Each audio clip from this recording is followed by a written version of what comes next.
Bismillahirrahmanirrahim. Hello friends, Assalamualaikum. Welcome back to Junior Science Club and English with Arvami. I'm Sadika from Chattogram. So friends, তোমরা কি বেঈমানকে গালি দাও? আমরা দিব না বেঈমানকে গালি। আমরা বেঈমানকে গালি না দিয়ে ধন্যবাদ দিব। কারণ তার কারণে তুমি মানুষ চিনতে শিখে গেছো। Instead of abusing the liar, thank him. It is because of him that you get to know people better. সবচেয়ে সুন্দর প্রতিশোধ কি? কেউ যদি তোমাকে ধোকা দেয় বা কোনো একটা তোমার রাগান্বিত কাজ কি?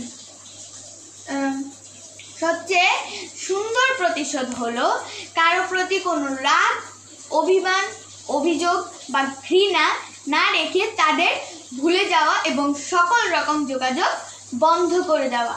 The most beautiful revenge is to forget and stop communicating with them without harboring anger, resentment, or hatred towards them. So that's all for today.